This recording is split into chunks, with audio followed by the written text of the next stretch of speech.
नमस्कार दोस्तों, हमारे YouTube चैनल में एक बार फिर आपका स्वागत है।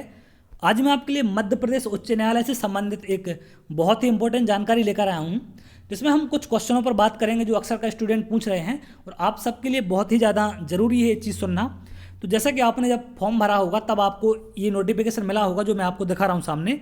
तो इसमें आपने सारी चीज़ें पढ़ी होंगी। अब किन चक्कर में लोग बाहर होंगे ये मैं आपको बता रहा हूँ। बहुत सारे कैंडिडेट यहाँ से बाहर होने वाले हैं।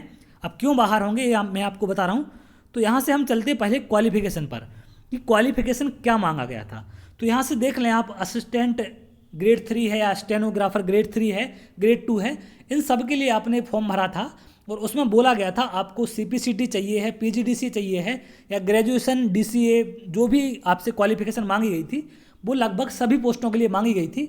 तो बहुत से कैंडिडेट मुझे मैसेज कर रहे हैं कि सर उनके पास मतलब डॉक्यूमेंट नहीं है सारे, किसी के पास CPCT नहीं है, किसी के पास और अन्य डिग्री नहीं है, तो जिससे वो इनमें क्वालिफिकेशन नहीं रखते हैं।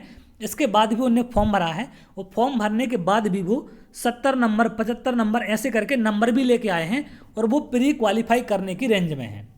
तो वो प्री क्वालिफाई यहाँ से कर सकते हैं। अब देखिए होगा क्या कि आपने फॉर्म भर दिया, आपके पास क्वालिफिकेशन नहीं है, लेकिन एक बंदा ऐसा है जिसके पास सारे क्वालिफिकेशन हैं लेकिन उसके पास मार्क्स कुछ कम हैं। उसके हो सकता है 69 मार्क्स हों और आपके 70 मार्क्स है, बट आपके पास क्वालिफिकेशन नहीं है, उसके पास सारे क्वालिफिकेशन हैं। तो आपके चक्कर में वो बंदा बाहर हो जाएगा जो उस पोस्ट के लिए डिजर्व करता था या उसके लिए क्वालिफिकेशन रखता था। तो बहुत सारे कैंडिडेट ऐसे हैं जिनने CPCT नहीं किया है या उनके पास नहीं है, तो उनके मुझे पर डे मैसेज आते हैं, सर मेरा CPCT नहीं है या कोई दिक्कत है डॉक्यूमेंट में, तो क्या होगा, कैसे करें इसको मैनेज। तो इस बात को आप ध्यान रखेंगे कि जिनके पास भी ये डॉक्यूमेंट नहीं है वो 100% एग्जाम से बाहर है।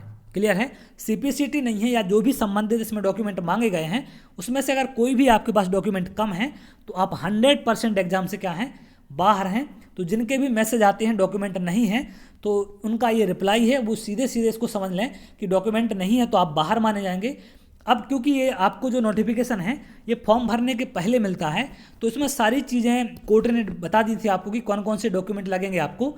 तो अगर आपके पास नहीं है इसके बाद भी आपने फॉर्म भरा है तो ये गलती नहीं मानी जाएगी। ये माना जाएगा कि आपने जानबूझकर ये गलती की है और इसका परिणाम क्या है ये आपको मैं बता दे रहा हूँ कि अगर आप मान के चलिए प्री में क्वालिफाई हो जाते हैं तो यहाँ से अगले स्टेप में पहुँचेंगे। हो सकता है डॉक्यूमेंट वेरिफिकेशन ना हो तो मेंस कराया जाए, उसके बाद डॉक्यूमेंट वेरिफिकेशन हो। तो डॉक्यूमेंट वेरिफिकेशन जब भी होगा और आप वहाँ जाएंगे और आप इनमें से एक कोई क्वालिफिकेशन ऐसी है जो आपके पास नहीं है तो और आप पकड़े जाते हैं वहाँ पर, तो आपको ज़िंदगी भर के लिए बैन कर दिया जाएगा। ये नहीं माना जाएगा कि आपने गलती से फॉर्म को भर दिया था, क्योंकि फॉर्म भरने के पहले आपके पास नोटिफिकेशन इसलिए दिया जाता है कि आप सारी चीज़ों को एक बार पढ़ लें, चेक कर लें, अगर वो कंडीशन आप फॉलो करते हैं तो उसके बाद ही फॉर्म को भरें। तो ये सारी चीज़ें आपको ध्यान रखनी थी। तो बहुत सारे ऐसे कैंडिडेट हैं जिनके नंबर अच्छे खासे आ रहे हैं बट क्वालिफिकेशन नहीं है, तो उनके चक्कर में जिनके मार्क्स कम हैं और क्वालिफिकेशन सारी हैं उनके पास, वो बाहर हो जाएंगे। तो ये आप बहुत बड़ी गलती कर रहे हैं। अपने भाई लोग जो भी बाहर होंगे उनके बारे में भी थोड़ा सोचें, उनके फ्यूचर के बारे में सोचें। वो सारी चीज़ें क्वालिफाई करने के बाद, क्वालिफिकेशन रखने के बाद भी सिलेक्शन नहीं ले पा रहे और आप सिर्फ एग्ज़ाम में अपने मार्क्स टेस्ट करने के लिए उनका फ्यूचर दाव पे लगा रहे हैं। तो ये गलती ना करें, आप आगे से इस चीज़ को सही करें, सुधारें इसको और कोशिश करें कि जिस चीज़ के लिए आप क्वालिफिकेशन रखते हैं या जो एग्ज़ाम में आप पोस्ट लेना चाहते हैं, आप ज्वाइन करना चाहते हैं, उसी का फॉर्म डालें। अपने जो भी और कम मार्क्स वाले लोग हैं उनको भी चांस मिलें, उनके पास क्वालिफिकेशन क्योंकि सारे हैं बट मार्क्स कम हैं, तो यहाँ से वो भी बाहर हो जाएंगे आपके चक्कर में। तो इन चीज़ों का आपको ध्यान रखना है और आगे चल के ऐसी कोई भी गलती आप ना करें। और जिनने भी फॉर्म भर दिया है, जो भी पास होंगे इसमें, तो वो कोशिश करें कि डॉक्यूमेंट वेरिफिकेशन ना कराएं, क्योंकि अगर आप डॉक्यूमेंट वेरिफिकेशन कराएंगे तो आपको ज़िंदगी भर के लिए बैन कर दिया जाएगा एग्जाम से। इस बात का आप ध्यान रखेंगे। तो अगर आपने फॉर्म भर दिया है, गलती से भरा या जानबूझकर भरा, ये बात की बात होगी। अब यहाँ से जो प्री का रिजल्ट आएगा, अब इसमें जो सिलेक्ट होना चाहिए था, जिसका डॉक्यूमेंट सारे हैं, वो तो आपने बाहर कर दिया है। अब आप अंदर जा रहे हैं तो आप अपना भविष्य बचा सकते हैं यहाँ से, क्योंकि आपका आजीवन बैन लग सकता है आपके ऊपर अगर आप डॉक्यूमेंट वेरीफाई कराते हैं। तो ये बहुत ही ज़्यादा इंपॉर्टेंट जानकारी है आप सबके लिए। जो भी ऐसी गलती कर रहे हैं या जो भी ऐसी चीज़ें करते हैं वो कृपया ना करें इन चीज़ों को।